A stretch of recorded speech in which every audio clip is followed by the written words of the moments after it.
Пред директорот на АВМУ Зоран Трајчевски е нов предизвик на самодокажување дека агенцијата со која раководи се пресметала со остатоците на клиентелизмот во медиумите. Телевизијата 24 вести се уште следи облак мистерија чија е.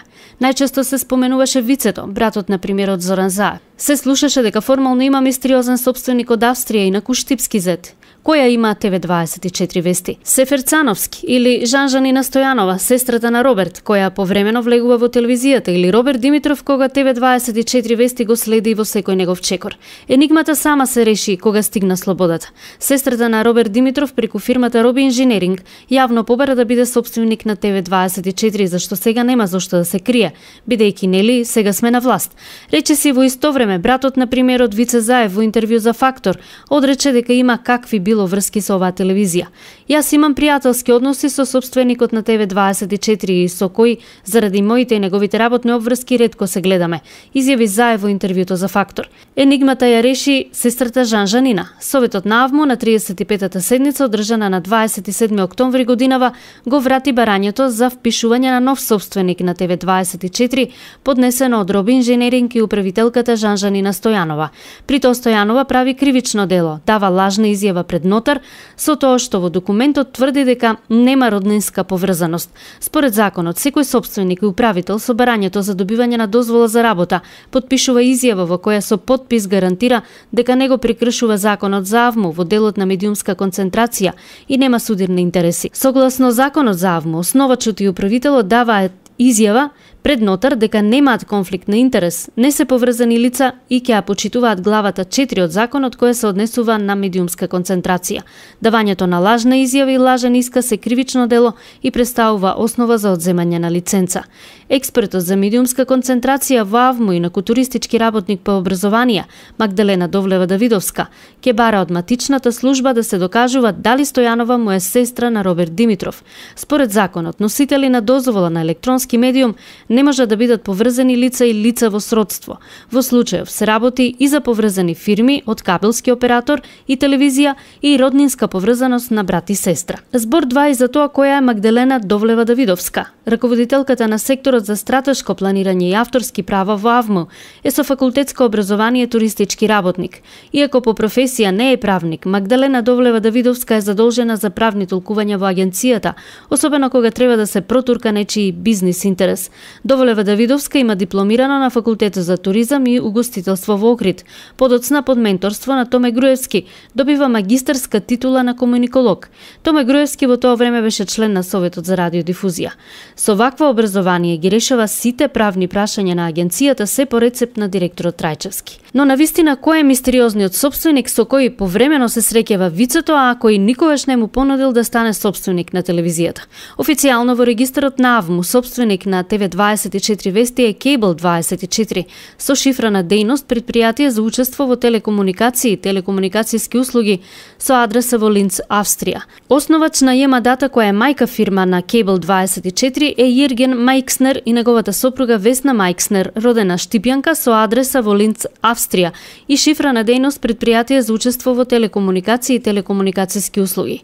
Значи основачот Јерген Мајкснер е штипски зет, чија сопруга Весна е сестра на поранешната советничка од СДСМ во Советот на општината Штип, Галаба Вереса. Австриецот има неколку фирми на негово име. Покрај споменатите две, Мајкснер е собственик на уште една компанија за интернет услуги во Австрија, а има уште една компанија во Македонија. Тоа е компанијата за жичани телекомуникации Ајкол. Ајкол се води на иста адреса, Ванчо Преке 88 Штип, како и кабелската телевизија Телекабел, Топ Инвест, Радио Енџелс FM, Роби Инженеринг и други. Да биде куриозитетот поголем, Ајкол се споменува во истражувањето на Бирн Призма, како трета на листата на 10 најбогати компании со најголема добивка, но без ниту еден вработен. Ајкол е веднаш зад компанијата на собственикот на пелистерка Дејан Панделевски Тимох и таа на Јордан Камчев, Камчев Консалтинг. Ајкол има годишна добивка од 543.740 евра. Оваа компанија е неколку години во редот на најуспешните 200 бизниси во Македонија се до 2014 година, кога се припојува кон кабелската телевизија Роби Дойл, заедно со уште една компанија Меганет. Кабелската Роби Дойл, чиј собственик е Роберт Димитров, според тековната состојба од Централниот регистар, како и компанијата Роби Инженеринг, чиј управител е сестрата на Роберт Димитров, Жанжанина Стојанова, имаат исто седиште како и Ајкол, Ванчо Прке број 88 во Штип. На оваа адреса е и седиштето на радио Angels FM, чиј собственик е Иле Митров, вонбрачниот партнер на сестрата на Димитров, Жанжанина Стојанова, кои заедно живеат на улица Христијан Карпош број 122 во Штип. Оваа радиостаница е купена од Радио Черења, Ромско радио. Тоа што АВМУ пропушти да го направи во изминатите години на кршење на законот, може да го направи сега и да провери неколку своји прекршувања. Например, како дозволи Ромското радио Черења да стане радио Angels FM со доминантна популарна странска музика со седиште на истата адреса, како и Роби Инженеринг, што сега сака да ја преземе 24 вести. Во 2010 година, невенчаниот партнер на Жанжанина Стојанова, управителката на Роби Инженеринг и сестра на Роберт Димитров, Иле Митров, за $1.000.000 го купи Ромското радио собственичката Енисе Демирова. АВМУ ја впишува промената, но со месеци не реагира на фактот дека тоа повеќе не е ромско радио, како што гласи во форматот за издадената дозвола. И за оваа радиостаница, која е енигма, директорот Зоран Трајчевски прави кривично дело за непостапување и неодземање на дозволата. Мрежата од фирми и физички лица е лесно достапна. Проверката на овој податок е службена задача на директорот на АВМУ. Согласно законот за АВМУ, односно директорот мора да ја провери кој е основач на радиодифузната организација, без оглед дали е домашна или странска компанија или лице. Законодавецот предвидел доколку земјата од која се јавува основачот не е достапна за проверка, тогаш не може да врши радиодифузна дејност, ниту пак да се стекне со удел во сопственост на радиодифузер. Со ова Зоран Трајчевски прави ново кривично дело за непостапување. Оваа состојба има статус на јавна тајна. Сите знаеме, но не смееме да кажеме. Директорот Трајчевски е сигурен на својата позиција, бидејќи се спинуваат информации дека од Брисел ќе има барање да не се менува челната позиција на АВМУ. Подоцна ова го објасни вице-премиерот Бујар Османи, дека препораката е сите именувања да бидат според законската процедура, транспарентни и без никакви елементи на политички и на партиски реваншизам.